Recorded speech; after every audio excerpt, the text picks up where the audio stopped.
Across this series, we looked at two things the Vatican controls very carefully: what it stores and what it watches.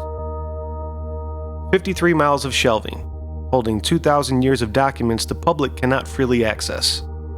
Advanced telescopes pointed at the sky with astronomers who speak openly about preparing for contact with intelligence beyond Earth.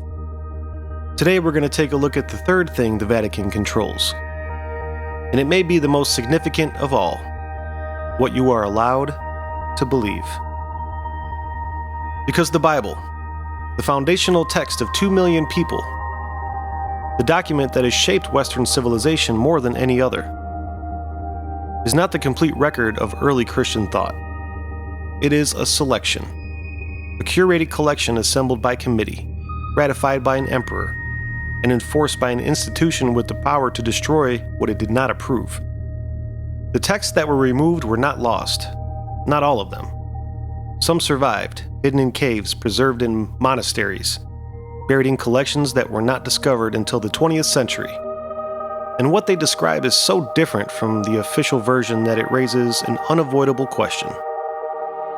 Was the Bible edited to protect the truth, or to hide one? In 325 AD, the Roman Empire, Emperor Constantine has converted to Christianity and made it the official religion of the most powerful civilization on Earth. But there's a problem. Christianity in 325 AD is not a unified faith. It's a collection of competing traditions, interpretations, and texts that vary dramatically across different communities across the Mediterranean world. Some Christians believe Jesus was fully divine and never truly human. Others believe he was human and became divine at his baptism. And some believe he was a cosmic being who only appeared to have a physical body. The Gnostic Christians believe the material world was created by a lesser divine being, a demiurge, and that salvation comes through secret knowledge rather than faith. The Jewish Christians maintain the primacy of the Torah alongside the new teachings. There are dozens of Gospels in circulation, dozens of competing accounts of what Jesus said and did and meant. Constantine needs a unified empire. A unified empire needs a unified religion. A unified religion needs a single authoritative text and a single authoritative doctrine. The Council of Nicaea was convened to produce exactly that. Over the course of weeks, bishops debated, argued, and voted. The decisions made at Nicaea and the councils that followed determined which texts were canonical, meaning authoritative and sacred, and which were apocryphal, meaning hidden, unofficial, not to be read in churches. The word apocryphal comes from the Greek word meaning hidden.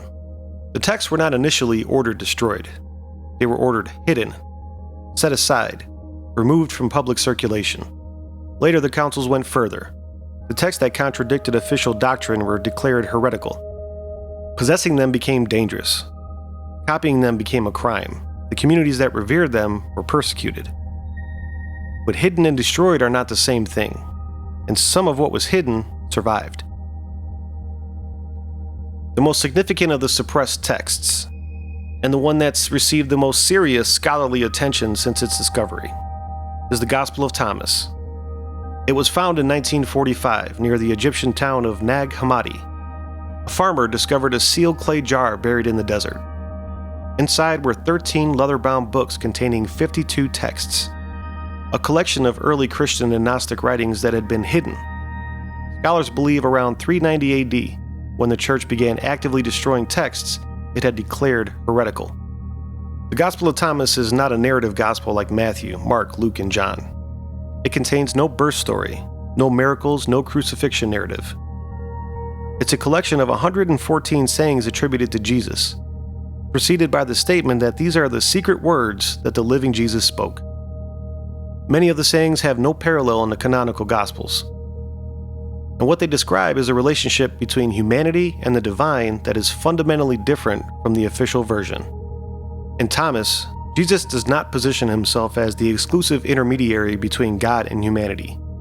He points inward. He describes the kingdom of God as something that exists within and around the individual, accessible directly without institutional mediation. He says things like, "If you bring forth what is within you, what you bring forth will save you." If you do not bring forth what is within you, what you do not bring forth will destroy you. That is a profoundly different message from the one that built the institutional church.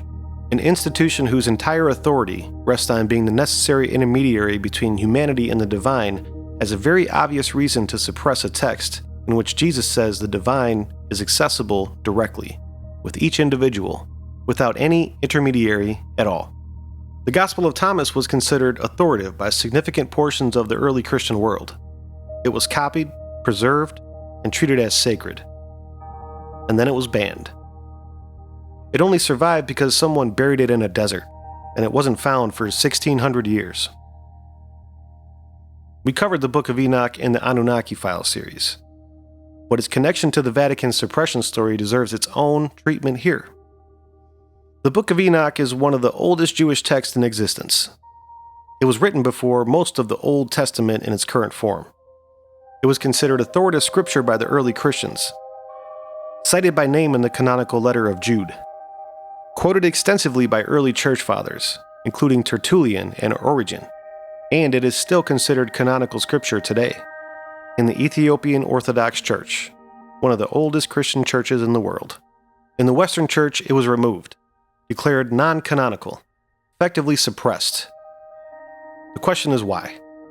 Because the Book of Enoch contains something the other suppressed texts do not. It contains an extremely detailed account of beings it calls the Watchers, divine beings who descended from the sky, interacted with humanity directly, produced hybrid offspring, gave humanity forbidden knowledge, and were eventually bound and imprisoned, awaiting future judgment. We covered this in the Anunnaki series. We covered how it maps onto the Sumerian text describing the Ajiji. We covered how it connects to the Nephilim passage in Genesis 6. And here's the additional layer that connects it to the Vatican. The Book of Enoch was known to the Council of Nicaea. The bishops who assembled the Bible knew it existed. They made a deliberate decision to exclude it. They excluded a text that had been considered authoritative scripture, that was quoted in a book they choose to include in the canon, because of what it describes: beings from the sky, hybrid offspring, forbidden knowledge given to humanity, an imprisoned group of non-human entities awaiting release at the end of an age. That description, in a text that was read and copied and treated as sacred for centuries, was deemed too dangerous for the official Bible. Ask yourself what that decision tells you about what the institution making it believed was true. Now back to the jar in the Egyptian desert, because the Gospel of Thomas was not the only text it contained. The Nag Hammadi library, as the collection has come to be known, contained 52 texts in total, and together they represent the most complete surviving window into what early Gnostic Christianity actually believed.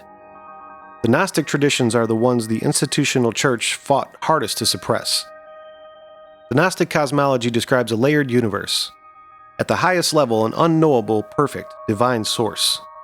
Below that, a series of intermediate divine beings called aeons, emanations of the divine source descending through levels of creation. And at the lowest level, the material world we inhabit, created not by the perfect divine source, but by a lesser being. A craftsman god called the Demiurge, who fashioned the material world from imperfect materials, and who rules over it with belief that he is the highest power in existence. In the Gnostic framework, the God of the Old Testament, the one who commands armies, who floods the world, who demands obedience and punishes disobedience, is not the ultimate divine source. He is the Demiurge, powerful but limited being who mistakes himself for God. And humanity, in the Gnostic view, contains within it a spark of the true divine source, trapped in material from the Demiurge, incapable of liberation through gnosis, direct knowledge of its own divine nature. That cosmology is not compatible with an institution that positions the God of the Old Testament as the supreme and only divine power and itself as the sole mediator of that power's relationship with humanity. If the Gnostics are right, then the institution is not just wrong about theology. It is serving the wrong master. This is why the Gnostic texts were not just suppressed, they were hunted. The communities that held them were persecuted. Their leaders were killed. Their libraries were burned. And yet the Nag Hammadi library survived. buried in a desert, waiting 1,600 years to be found by a farmer with a pickaxe. Now let's lay out the whole pattern. The Gospel of Thomas describes direct human access to the divine, without institutional mediation. Suppressed. The Book of Enoch describes non-human beings who descended from the sky, interacted with humanity, produced hybrid offspring, and gave humanity forbidden knowledge. Suppressed. The Nag Hammadi texts describe a layered cosmos with multiple orders of divine beings, and suggest the God of the Old Testament is not the highest power in the universe. Suppressed. What do all three have in common? First, all three describe a more complex cosmic reality than the simplified version that made it into the official Bible. A universe with multiple orders of beings, multiple levels of divine hierarchy, multiple sources of knowledge and authority. Second, they all threaten the institutional church's claim to be the sole necessary intermediary between humanity and the divine. If the divine is accessible directly within each individual, as Thomas says, you do not need the church. If the God of the Old Testament is a lesser being, as the Gnostics say, the church's authority to speak for him means far less than it claims. If non-human beings have interacted with humanity directly and given us knowledge, as Enoch says, then the church does not control the channel between the human and the divine. Something else does. Third, all of these texts were known to the people who assembled the Bible.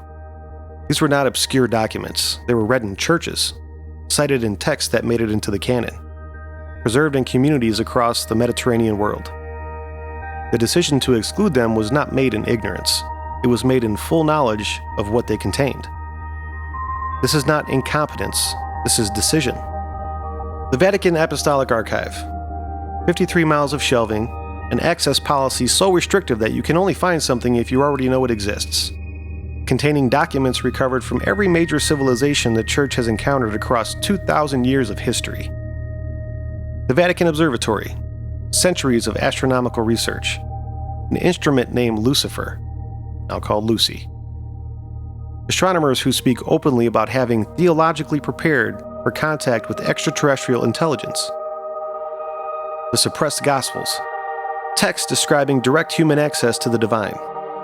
Non-human beings interacting with humanity. A cosmos more complex and more populated than the official version. All known to the people who assembled the Bible. All deliberately excluded. And what is the institution at the center of all three of these things protecting? I'm going to offer you the most straightforward interpretation that I can.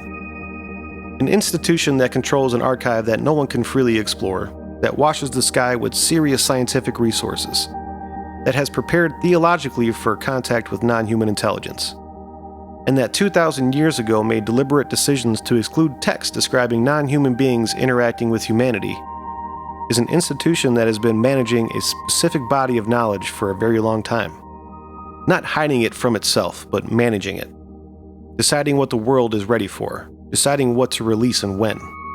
Acting, across 2,000 years, as the self-appointed guardian of information it believes humanity cannot yet fully handle. Whether that decision has been right or wrong is a theological and philosophical question I will leave to you. What I am certain of is this: we're living in a moment when the management of that information is becoming harder to maintain. When military intelligence officers testify under oath about non-human craft. When governments declassify UAP footage. When the question our ancient ancestors encoded into every text and every carving and every tradition they left behind is being forced back into public consciousness. Whatever the Vatican knows, the world's getting closer to knowing it too. Three angles on the same institution. Three threads pointing to the same direction. An archive that stores what the world is not allowed to see. A telescope searching for something the world is not ready to know. And a Bible from which the texts describing non-human contact with humanity were carefully and deliberately removed. The Vatican is not evil.